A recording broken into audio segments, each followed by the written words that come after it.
Hi everyone, my name is Crystal Miller and I'm really excited to be here to tell you a little bit about myself and why I'm here. So my husband Steve and I moved to Kenosha 23 years ago, and since that time we have had 3 children, Evan, Naomi, and Simon. And even though we moved here in 1997, in 2006 I decided I really wanted to be a part of this city. And I joined the Rotary Club of Kenosha West. It was probably the most important turning point of my citizenship that I've ever made. And what I learned at the Rotary Club is I learned how to love a city, and I learned service over self. And what that has meant to me over the years has brought me to this place.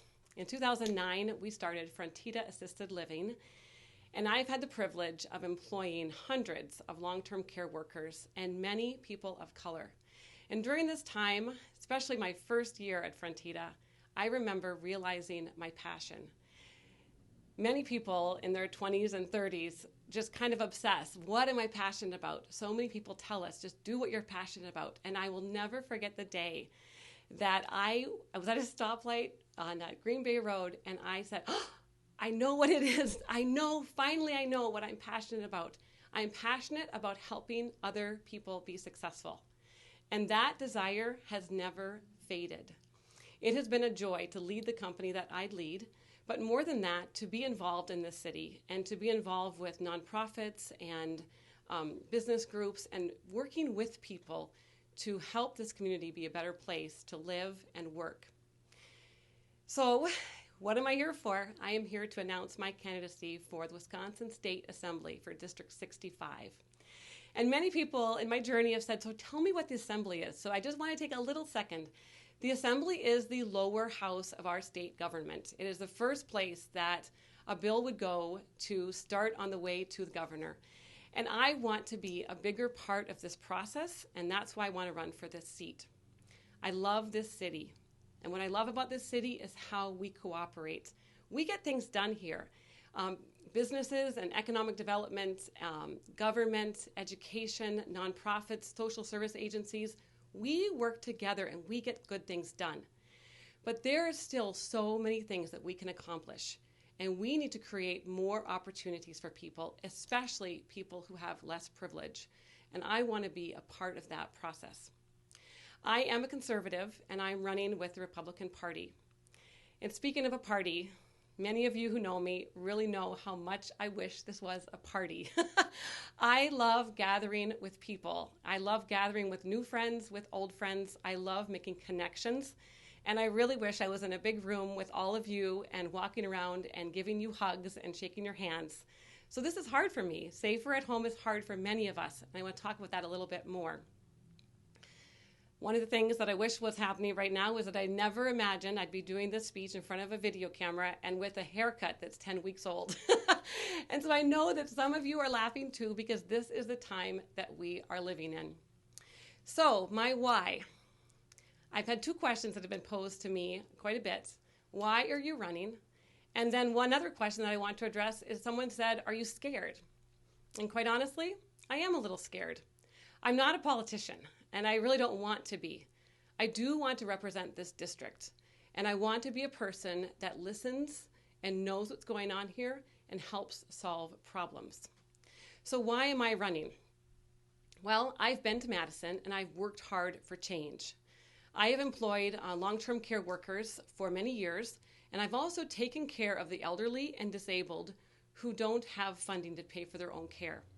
And so for many years, our funding had never been increased, and I wasn't able to take care of our team members, our caregivers, the way I really wanted to, and really what they needed and what they deserved for the work they were doing. And so year after year, I went to Madison, and I worked advocating for funding to take care of the elderly and disabled people that Wisconsin contracts to take care of. And in 2016, after a lot of advocacy work of not just my part, but many people, I was able to see $60 million be in that 2016 budget. And we were able to pay that money directly to caregivers. So what I saw through that experience was truly a picture of what my slogan is, your voice matters. I told caregivers that their voice mattered. And we wrote letters, they wrote letters, we called legislators, they were a part of this process. And you can imagine how exciting it was on that day that we were able to pass checks out directly into their hands and say to them on the memo line on that check, I said, your legislator thanks you for your hard work. And so many people think that just one person can't go and get something done, and just one person can't. But we need leadership, and we need people who are able to truly speak to the issues. I believe in small business. I own a small business. But small business stands on the shoulders of our workforce, and we need to take care of them. We need to create opportunities for people to grow. I built Frontida Assisted Living on the basis of being a place where people feel valued. A few years ago, we were really struggling hiring and retaining caregivers because of that funding issue, but also just because of how hard it's been in our state to hire people. And I determined that we would be a place where people feel valued. And we worked really hard for that. And 6 years in a row, we've won a Top Workplace Award. And that wasn't something that I was able to create by myself, but it certainly has been fun to be able to come alongside our team and for everybody to care about being a great place to work. One thing that I've experienced is that government policy does not always help people truly get ahead. People often feel left behind when they're offered a raise that they cannot take because they will lose all of their supplemental benefits. And I've seen that happen over and over. I believe that policy should be written so that there's flexibility and there's a step down in benefits when someone's able to get a raise. What I'm talking about is I'm talking about healthcare, talking about housing and daycare, sometimes food. All of those things should not go away 100% if someone gets a raise to just take them over that line. It should be stepped down so they can work for the opportunity that they truly deserve. And I am passionate about this for our workforce. I believe that when policy is implemented that makes sense, the workforce will excel, and so will our small businesses. This is what we need right now. My husband and I started out on our own in 2004. And in 2008, we lost everything. We started over. The market changed, we lost everything. And so I know how that feels.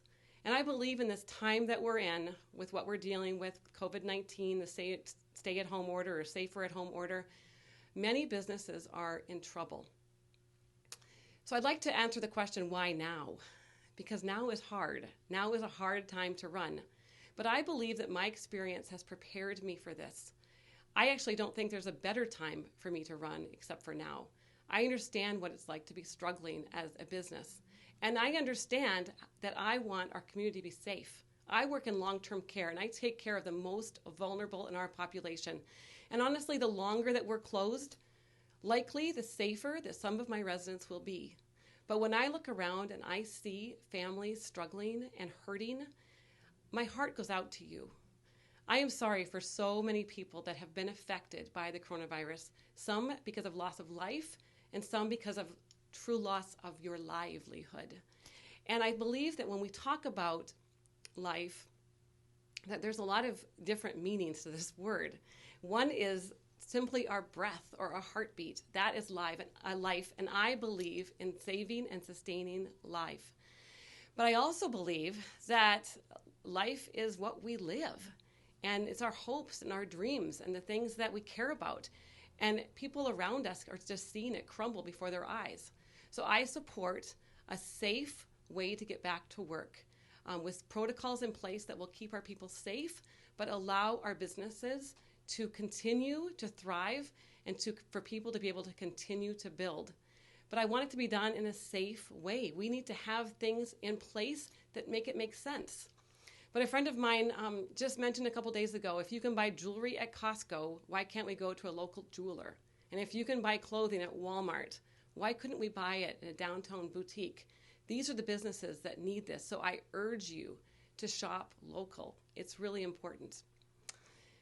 So I want to be here to solve problems. And I believe that some of the expertise that I bring and the energy that I bring makes a difference. So how?